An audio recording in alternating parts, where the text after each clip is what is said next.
मैं रोज़ाना अपनी मोटरसाइकिल पर गांव-गांव जाकर कपड़े बेचने का कारोबार करता हूं। मेरा भाई गुलजार मकतूल भी यही काम करता था। मेरा भाई बट्टा कॉलोनी चिश्तिया में किराए के घर में रहता था। 23/1/2018 को 6 बजे मोहम्मद तारिक वल्द इस्माइल मेरे घर आया और मुझसे मेरे भाई का पूछा और ये बताया कि वो मेरे भाई गुलजार के ज़रिए से फैसलाबाद से कपड़े मंगवाता है, इसलिए वो इससे मिलना चाहता है ताकि उसे कुछ पैसे दे और गुलजार फैसलाबाद से कपड़े मंगवा दे। मैंने तारिक को जवाब दिया कि अमूमन गुलजार मेरे घर मगरिब के वक्त से पहले आ जाता है, लेकिन आज अभी तक नहीं आया। मैं, तारिक और मेरा बेटा दस्तगीर 23/1/2018 को गुलजार के घर पैसे देने गए ताकि वो फैसलाबाद से कपड़े मंगवा दे। जब हम उसके घर पहुंचे तो उसके रिहायशी कमरे से चीखो पुकार की आवाज़ आ रही थी। हमने देखा कि मुलजिम इस्माइल छुरी से गुलजार पर ज़रबें लगा रहा था। इस्माइल ने गुलजार को सीने, गर्दन और बाजू पर 6 से 7 वार किए। हमने शोर मचाया और उसे पकड़ने की कोशिश की, लेकिन इस्माइल छुरी लहराता हुआ मौके से फरार हो गया। मेरा भाई जख्मों की ताब ना ला सका और अल्लाह को प्यारा हो गया। तारिक ने पुलिस को कॉल की, जो मौका पर पहुंची और हम ये सारा वाक़या पुलिस को बताया। मोहम्मद अकरम SI ने मेरा वाक़या लिखा, मुझे पढ़कर सुनाया और मेरे दस्तखत हासिल किए। वजह अनाद यह है कि मुलजिम इस्माइल ने मेरे भाई से कर्ज रकम लेने का तकाजा किया, लेकिन मेरे भाई ने इनकार कर दिया। लेकिन उस बदकिस्मत दिन इस्माइल को यह मालूम था कि गुलजार की जेब में आज बहुत बड़ी रकम है और उसने आज फैसलाबाद से खरीदारी के लिए जाना है। मुलजिम वहां आया और उसने पहले रकम छीनने की कोशिश की, लेकिन मज़ाहमत पर उसने छुरी से कत्ल कर दिया।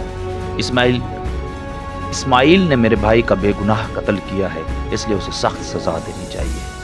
उसी दिन मैं अपने भाई गुलजार की लाश वसूल की।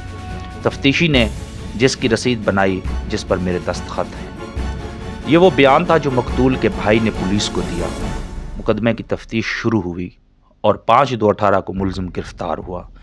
तफ्तीश मुकम्मल होने के बाद चालान अदालत में पेश हुआ और मुकदमा की कार्रवाई शुरू हो गई।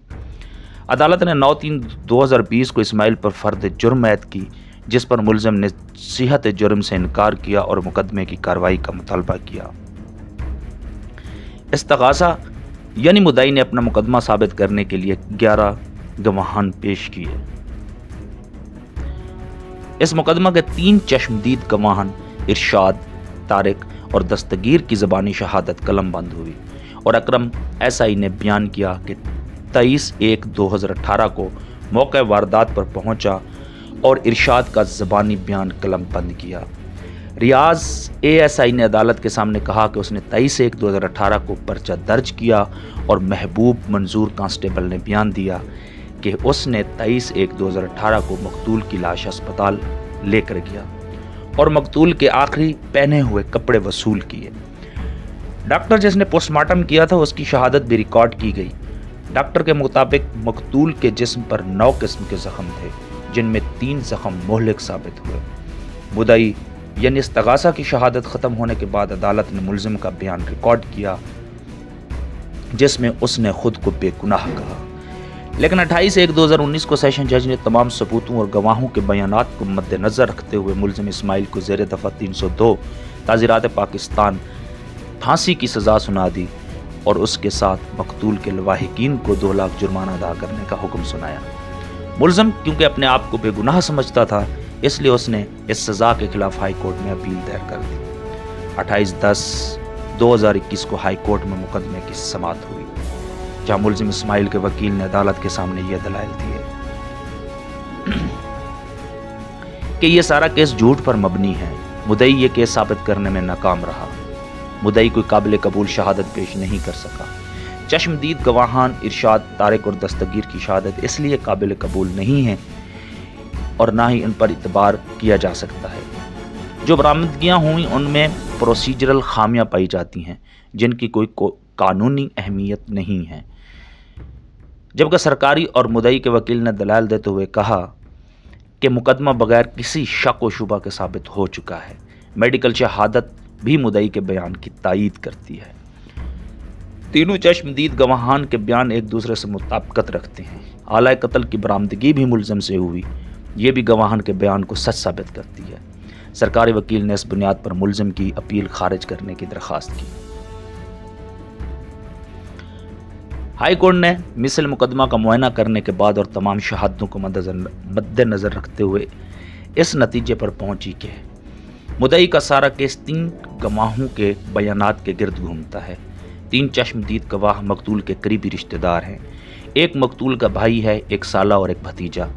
گواہوں کے بیان کے مطابق یہ واقعہ کرائے کے گھر میں پیش آیا اور گواہان کو اپنے گھر سے مقتول کے گھر جانے میں 10 منٹ لگے۔ دوسرے گواہ طارق کا بھی 2 سے 3 کلومیٹر گھر دور ہے، جو اس نے تسلیم کیا۔ تفتیشی نے بھی جرح کے دوران یہ تسلیم کیا کہ جتنے بھی گواہان ہیں وہ اس علاقے کے رہائشی نہیں ہیں جہاں واردات ہوئی، اس لیے گواہان کی موجودگی موقع واردات پر اچانک تھی، جسے گواہان ثابت نہیں کر سکے۔ گواہان جس موٹر سائیکل پر موقع واردات پر پہنچے وہ پولیس کے سامنے نہیں لائی گئی، اس لیے گواہان کی موقع پر موجودگی شک سے خالی نہیں ہے۔ اس کے علاوہ جب لاش کا معائنہ کیا گیا اس وقت مقتول کی آنکھیں اور منہ کھلا ہوا تھا۔ یہ معائنہ محمد اکبر تفتیشی نے کیا تھا، جو 8 بجے موقع پر پہنچا، جب گواہوں کے مطابق قتل 6:30 بجے ہوا تھا، اور اس وقت گواہان موقع پر موجود تھے اور وہیں پر موجود رہے۔ اگر ایسا تھا اور گواہان واقعی موجود تھے تو کم از کم وہ مقتول کی آنکھیں اور منہ بند ضرور کرتے، جس سے یہ ثابت ہوتا ہے کہ قتل کے وقت کوئی بھی چشمدید گواہ موقع پر موجود نہیں تھا۔ گواہان کے مطابق یہ واقعہ رات کا تھا اور اس وقت اندھیرا تھا۔ یہ قتل کمرے میں ہوا تھا، لیکن کسی بھی گواہ نے یہ بیان ریکارڈ کراتے ہوئے عدالت کو نہیں بتایا کہ انہوں نے اندھیرے میں یہ واقعہ کیسے دیکھا، یعنی روشنی کا سبب کیا تھا۔ گواہان نے یہ بھی کہا کہ جو ہی وہ موقع پر پہنچے ملزم قتل کر رہا تھا۔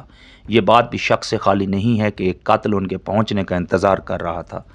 یہ بات بھی شک پیدا کرتی ہے کہ ملزم 1 تھا اور گواہان 3، لیکن پھر بھی وہ ملزم کو نہ پکڑ سکے اور اسے جانے دیا۔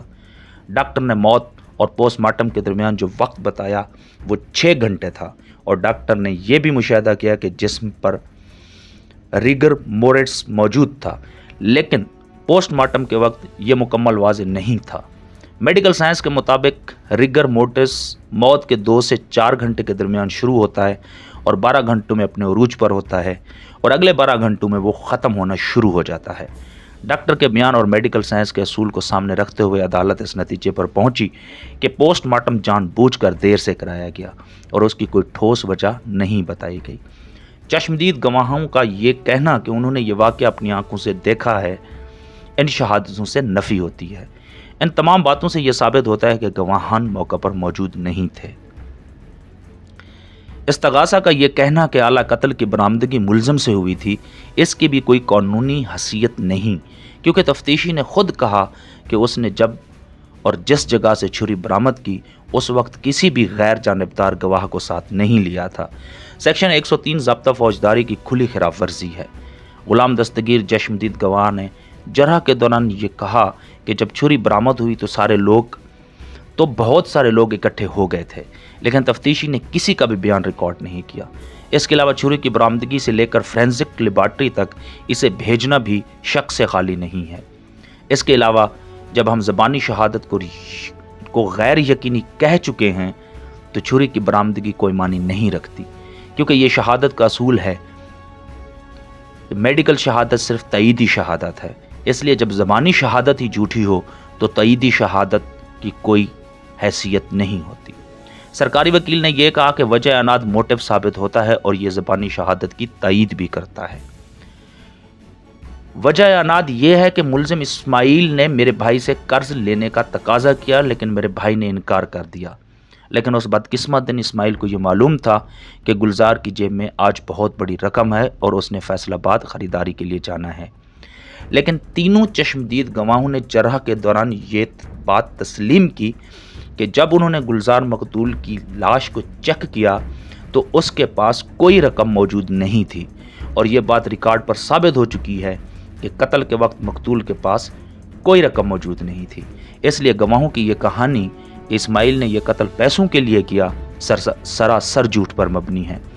ان تمام حالات و واقعات کو مد نظر رکھتے ہوئے عدالت نے کہا کہ گلزار کے قتل میں اسماعیل ملزم کا ہاتھ ہے، اس میں ہمیں کافی बड़े शकूक व शुबाहत हैं।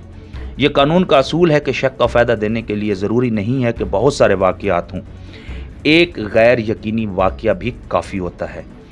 यह भी असूल है कि चाहे 100 गुनहगार रिहा हो जाएं, लेकिन एक बेगुनाह को सज़ा नहीं मिलनी चाहिए। अदालत ने अपील मंजूर करते हुए सेशन जज की दी जाने वाली सज़ा को कलअदम करार दिया और मुल्ज़िम इस्माइल को फ़ौरन रिहाई का हुक्म दिया। आप कारोबार करते हैं या कारोबार करना चाहते हैं? आप सरकारी मुलाजिम हैं या किसी प्राइवेट फर्म में काम करते हैं? आप किसी मुकदमा में मुद्दई हैं या मुल्ज़िम हैं? आप ट्रेडमार्क के बारे में जानना चाहते हैं या कॉपीराइट्स के बारे में? आपका ताल्लुक़ चाहे जिस भी शोबा हाय ज़िंदगी से है, एक चीज़ से आपको रोज़ वास्ता पड़ता है, वो है कानून। अगर आप कानून जानना चाहते हैं तो ये चैनल आपके लिए है। इसे सब्सक्राइब करें, लाइक करें और शेयर करें, क्योंकि हम लाते हैं आपके लिए कानून और इंसाफ की सच्ची कहानियाँ। हम आपको बताते हैं corporate law, trademark, copyrights, cyber space, tech law, accountability laws और फैमिली लॉज के दिलचस्प मुकदमात की रुदात।